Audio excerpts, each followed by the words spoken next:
উজ্জয়িনী নগরে গন্ধর্বসেন নামে এক মহাপরাক্রান্ত রাজা রাজত্ব করিতেন।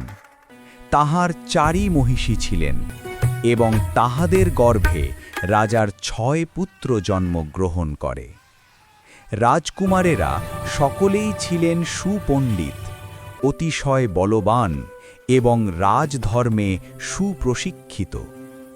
কালক্রমে নৃপতি গন্ধর্বসেন লোকান্তর প্রাপ্ত হইলে সর্বজ্যেষ্ঠ পুত্র শঙ্কু সিংহাসনে অধিরোহণ করেন। কিন্তু তৎকনিষ্ঠ ভ্রাতা বিক্রমাদিত্য, যিনি বিদ্যানুরাগ, নীতিপরতা ও শাস্ত্রানুশীলনে বিশেষ খ্যাতি অর্জন করিয়াছিলেন, তিনি রাজ্যভোগের লোভ সম্ভরণে অসমর্থ হন। ক্ষমতার অদম্য আকাঙ্ক্ষায় তিনি জ্যেষ্ঠ ভ্রাতার প্রাণ সংহার করিয়া স্বয়ং রাজেশ্বর রূপে সিংহাসনে আরোহণ করেন।